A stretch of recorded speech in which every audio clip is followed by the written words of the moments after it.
Olá, estamos de volta aqui com o podcast com a Renata. Eu deixei na parte 1 uma pergunta para ela, falando da manipulação da liderança. Isso é um problema, né? A liderança pode prejudicar uma equipe toda. Renata, fala um pouquinho aí sobre manipulação, Renata. Como é que isso funciona numa equipe, numa liderança? Vamos lá. Eu acho que às vezes, né, esse assunto, muitas vezes essa manipulação, ela nem acontece com a intencionalidade, sabe? Mas o fato do líder querer que as coisas saiam do jeito que ele quer, muitas vezes é uma questão complexa. Né? Eu vivi uma situação com um colega meu, que a gente foi fazer um workshop, né, de geração de ideias, que normalmente eu faço para planejamento, eu uso algumas metodologias disruptivas, então eu sou muito chamada para esse tipo de projeto. E aí eu faço sempre um alinhamento com o líder. Eu nunca vou só pegando o briefing, o RH conversa comigo, não, eu sempre peço, eu quero um alinhamento com o líder. E o líder, ele simplesmente chegou para mim e falou, olha, eu não vou participar, mas tem aqui uma lista das 10 ideias que eu quero que eles saiam desse workshop que você vai fazer com essas 10 ideias. Tipo, então para que nós vamos fazer o workshop se ele já tem as 10 ideias que ele quer? Logicamente, eu não fiz esse projeto, né? Porque não faz sentido nenhum eu ir lá e montar um workshop para que as pessoas tenham as ideias que ele quer. Né? Então, acho que esse é um ponto que muitas vezes, assim, ele quer dizer que ele é colaborativo, que ele escuta todo mundo, mas no fim do dia ele quer as ideias dele. Tá? Um outro exemplo que eu acho muito interessante, quando eu falo isso para os líderes, nem sempre eles percebem que eles realmente estão agindo de uma forma de não dar espaço. Vamos lá, eu vou juntar a minha equipe, porque eu vou mostrar para eles a apresentação que eu fiz para eles, né, para pegar a opinião. Né? Então, eu sou super colaborativo. Só que, assim, ele já leva a apresentação pronta para perguntar o que as pessoas acham. Falcão, vamos combinar. Você está ali sentado na cadeira, o seu líder te mostra um PowerPoint pronto, com a template pronta, a foto, tudo. Você vai dizer que está ruim? Ou você teria outra ideia? Ser colaborativo é eu chegar lá e falar, gente, eu vou fazer uma apresentação para o conselho, ou sei lá, para o comitê executivo da empresa, com esse tema, eu estava pensando em fazer por aqui, por ali. Que outras ideias vocês têm? Isso é pedir a opinião, é trazer, e aí eu vou montar. Então, essa coisa da manipulação, né, que você trouxe, muitas vezes está ali, está no inconsciente dessa liderança, né? Não é necessariamente uma coisa que ele tá, não, eu vou fazer desse jeito, como esse meu primeiro exemplo. Tá? Muitas vezes acontece nesse segundo exemplo, que eu, na teoria, acho que eu estou sendo super colaborativo, mas no fim do dia eu estou impondo as minhas ideias do mesmo jeito. É interessante que a manipulação utiliza de recursos, né, que podem fazer tanto o bem quanto fazer o mal, né? Porque se você conquista uma pessoa, conquista uma equipe, um líder, você coloca esse carisma no jogo, você traz as pessoas para o bem, no bom sentido, mas se você quiser manipular, é exatamente a mesma ferramenta, né? A mesma forma de influência. Exatamente, quer dizer, porque a legalidade das coisas acaba sendo uma questão de poder. Né? Quer dizer, se você imaginar, um dia a escravidão já foi legal. Uhum. Isso, então, né? A escravidão já foi legal. Se você imaginar quantas coisas já foram legais no mundo, e isso tinha a ver com o poder, que foi o poder que legalizou e foi o poder que deslegalizou, se é que existe essa palavra, você retirou, tornou aquilo. Então, é uma relação interessante essa questão da manipulação. Eu me preocupo muito, porque equipes que têm muito sucesso, muitas vezes o líder ele acaba sendo dado a ele tanto poder que supera a capacidade das pessoas de se manterem absolutamente estáveis. Ela começa a ter processo de instabilidade. Abraham Lincoln falava, se quer conhecer uma pessoa, dê-lhe poder. Poder. Mas o poder é imprescindível na liderança, quer dizer, você tem que ter um poder, não é isso? Uhum. Mas acho que você pode ter um equilíbrio disso, né? E por isso nós vamos voltar no que a gente falou no primeiro bloco. O autoconhecimento. Você constantemente está olhando ali para você. Né, os líderes, quando eu trabalho, né, com vários tipos de líderes de empresas diferentes, né, de ramos de atividade diferentes, mas você percebe que o bom líder é sempre aquele que está investindo no seu próprio autoconhecimento, que faz uma mentoria, porque isso exige uma humildade, né? Pegar ali, tem muito executivo que fala, eu não sei por que a empresa me pôs nesse programa de coaching, eu não tenho assunto para trazer com você aqui. Como não? Não é possível, né? Que então tá, né? você seja tão perfeito, né? Você é um alecrim dourado, né? Então, exatamente essa pessoa que está fechada para esse olhar para dentro, para entender que as coisas são diferentes. Você já deve ter se deparado com liderança que vira para mim, vocês estão querendo agora que eu seja psicólogo? Aquela pessoa que realmente não quer olhar, não quer acolher as questões que estão acontecendo, e às vezes até acolhe e usa isso a seu favor, né? Então percebe uma fraqueza ali, é ali que eu vou, né, atuar. Eu acho que assim, dentro de um trabalho em equipe, eu acredito muito que os poderes de manipulação piores, no meu ponto de vista, são até dos próprios pares. Sabe?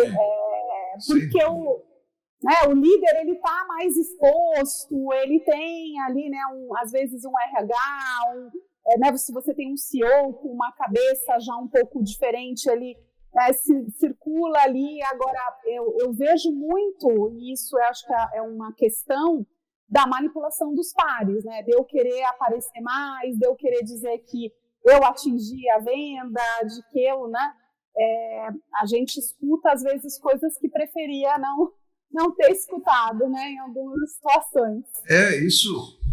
Isso me leva a pensar que essa característica das pessoas de manipularem, ela acaba sendo, na verdade, quase natural. Quer dizer, você quer convencer as pessoas daquilo que você gostaria, daquilo que você quer. O problema é que isso é uma estrada de mão dupla, né? Nós temos que, da mesma maneira que a gente procura fazer, nós temos que entender e receber. É a questão da argumentação.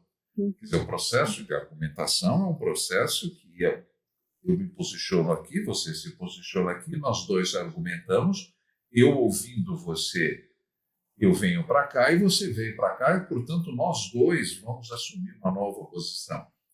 Isso depende do que você falou, né, da humildade. Mas por trás disso tudo está um negócio que eu consigo sempre olhar, que interfere muito naquilo que a gente decide, naquilo que a gente faz, que é a maturidade. E a maturidade não é uma coisa íntegra. Você sabe que eu fico imaginando, por exemplo, você pega um treinador de futebol.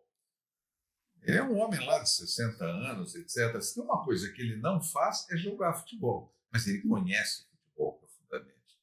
Então, há uma maturidade profissional dele, que o entendimento dele faz com que ele consiga fazer os outros terem performance bastante adequada, ter uma performance absolutamente irrepreensível. Entretanto, não é ele quem faz. Eu tive um treinador de karatê que era um senhor de 75 anos de idade e eu tinha 40 treinando karatê com ele, mas ele realmente não tinha mais aquela performance no karatê, mas ele sabia tudo.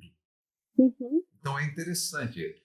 Quando a gente pensa no líder, nós temos que imaginar na maturidade do líder, na equipe, que ele conhece todos, como você falou, ele conhece, ele sabe como todo mundo trabalha e participa com eles individualmente, empaticamente. E ele pode interferir e evitar a manipulação entre as partes, não é isso? E eu acho que você tocou num ponto que é uma analogia que eu gosto muito de fazer. Em 2017, eu tive a oportunidade de montar um programa de coaching para atletas de judô.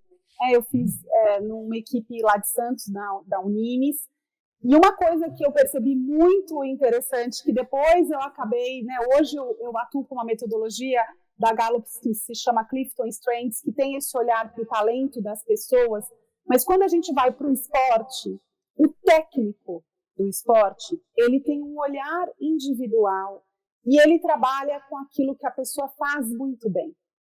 Então, ali, um atleta do judô, ele tem, sei lá, as pernas mais longas, ele vai ser um atleta que vai ser bom de golpes em pé. O outro tem um outro, então eles vão trabalhando esses garotos para eles trabalharem na sua maior potencialidade.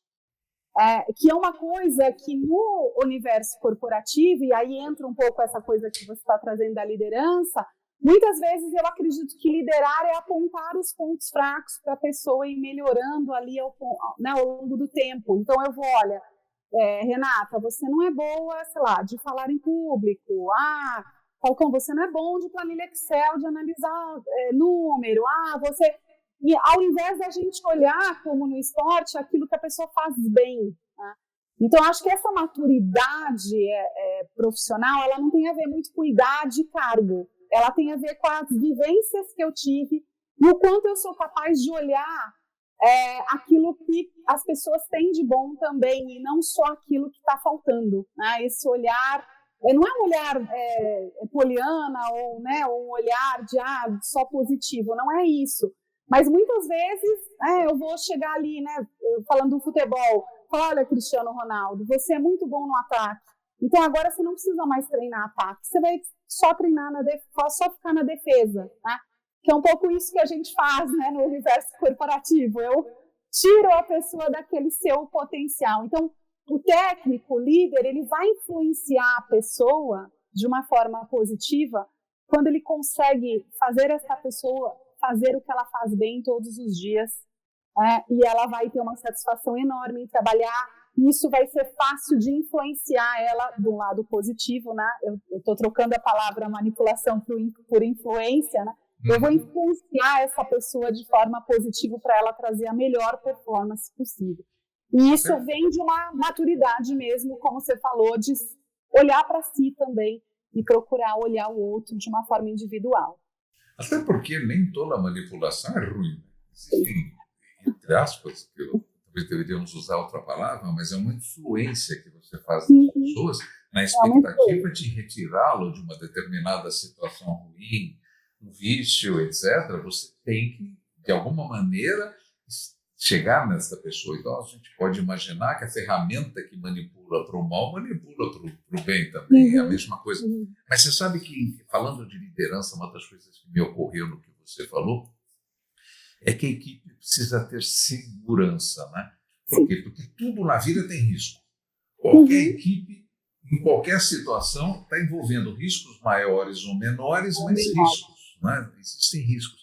E uma das coisas que o líder precisa ter, ele tem que ser aquele neutralizador do risco. O risco é dele. A equipe trabalha em paz, porque ele assume o risco, ele faz a coisa, né?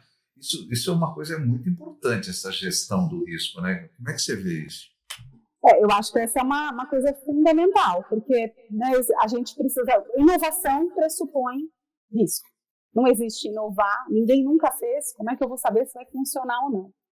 Então, essa tomada de decisão, ela é extremamente importante. E, às vezes, o líder que não toma risco, ele vai tomar as decisões, né? Eu falo que é ali mornas, né?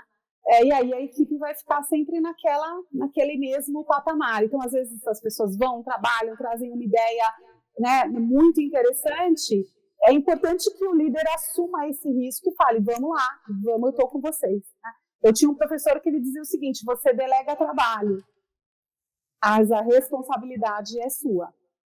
Então, o líder, ele precisa assumir esse risco junto com a equipe. Vamos, eu vou com vocês.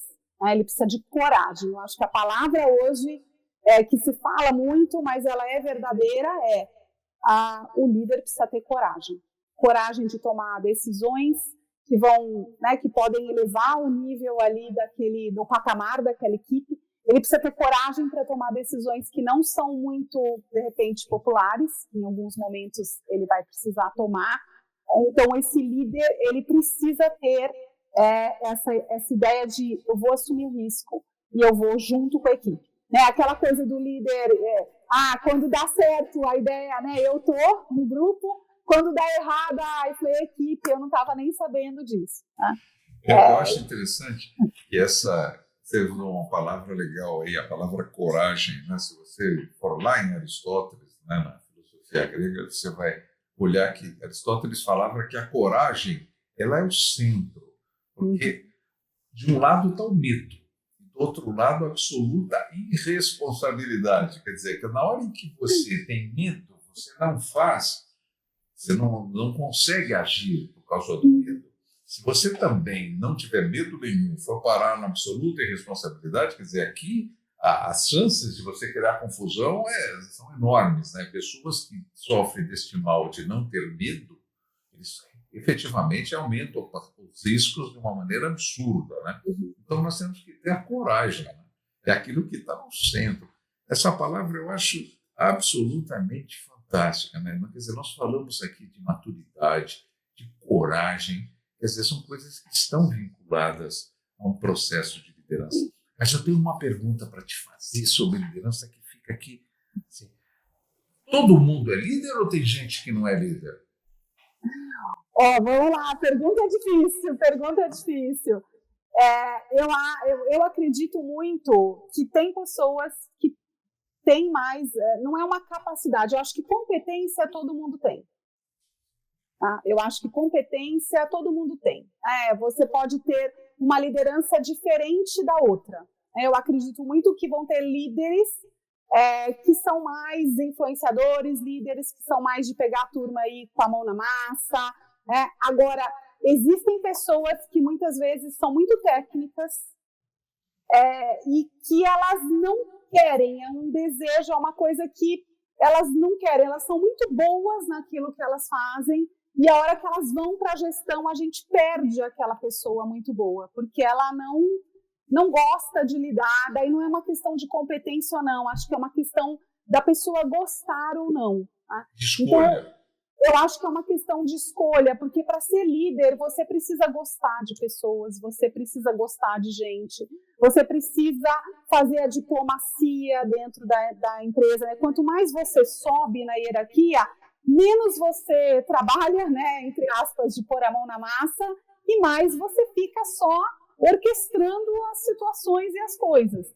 E tem gente que não gosta de fazer isso. Né? Então, eu acho que competência, eu acho que todo mundo tem. A única coisa que nós não podemos engavetar e colocar. O líder tem que ser extrovertido, tem que ser, sabe, a idealização. Eu acredito que você possa ser um líder com os teus talentos, com a sua forma de lidar. Vão ter líderes que vão trabalhar mais influenciando pessoas, líderes que vão liderar olhando mais dados e fatos, vai ter líder que vai ser mais mão na massa com a equipe, vai ter líder que trabalha a construção de relacionamento. Então, você tem várias lideranças. Agora, o que eu questiono muitas vezes a gente tira um bom técnico do lugar dele, e ele era um cara fantástico, pesquisador, né? Principalmente nessas áreas de P&D, e aí eu acho que a carreira Y acaba sendo a melhor forma de seguir. Porque muitas vezes eu acho que a pessoa não está disposta a. É diferente, mas eu acho que se ela quisesse, ela poderia se desenvolver e poderia gerenciar as pessoas. Mas eu acho que tem muito o querer aí envolvido. Vê se você concorda comigo. Nosso tempo está quase acabando, mas eu queria terminar esse tema. Vê se você concorda comigo. Porque existem. Então, o que difere é a liderança, porque existe liderança e liderança. Eu, quando estou dando aula, eu costumo perguntar para os alunos: alguém aqui não é líder? E sempre tem um ou dois que acabam levantando a mão. Né? Aí eu falo: tá bom, essa camisa que você vestiu aí, quem que escolheu para você? Não, fui eu. Falei: todas as vezes que você definiu alguma coisa, e essa coisa que você definiu acontecer, isso é um processo de liderança. Então, eu até entendo que você pode não liderar uma equipe. Eu até entendo que direta, né? Uma equipe direta. É uma equipe direta, mas você tem ações de liderança. Nossa vida, o nosso processo decisório acontece se você liderar. Senão ele não acontece. Senão a vida vai acontecer. Se você não decidir, a vida decide. Alguém vai decidir por você, né? Alguém vai decidir por você. A liderança é parte intrínseca do processo. Você precisa liderar para poder subir. Renata, fantástica a nossa conversa. Você é uma pessoa genial. Eu queria que você deixasse aí um até logo, um contato, se você quiser deixar seu, enfim. E eu espero que a gente possa conversar outras vezes, né? Que a gente não fique só nessa conversa. Poxa, podemos já preparar o próximo, outro tema. Exatamente. Então, deixa aí o seu até logo para o pessoal. Tá bom. Bom, gente, foi muito bom estar aqui com vocês. Quem quiser se ligar aqui comigo no LinkedIn, eu sou sempre uma pessoa que gosta de trocar ideias por lá. Então, Renata Ortolani, vocês me acham fácil lá. Mas tem uma coisa que eu queria deixar aqui, né, para vocês pensarem um pouquinho nesse tema liderança, trabalho em equipe. Tá? O quanto cada um de nós, nesse lugar de liderança, o quanto a gente está dando espaço efetivamente para todo mundo se manifestar. Esse olhar, um ambiente onde a gente estabelece uma relação de confiança, onde as pessoas podem trazer os pontos, onde pode haver uma divergência de ideias e a gente discutir isso de uma forma saudável e construtiva, é esse o caminho para uma equipe de alta performance. A equipe de alta performance, ela existe quando a gente consegue trazer a inteligência coletiva, né, onde todos podem trazer ali os seus pontos. Então, se você é líder ou quer ser líder em algum momento da tua carreira, você vai precisar dar voz às pessoas. Faça mais perguntas e dê menos respostas. Que bom. Renata, muito obrigado. Olha, muito obrigado pela sua audiência. Assista aos nossos podcasts. Conheça a arte de tomar decisões. Nós trabalhamos com masterclass para empresas, nós trabalhamos com pessoas. Conheça o nosso projeto. Entra no meu site. Ok? Um prazer estar com vocês.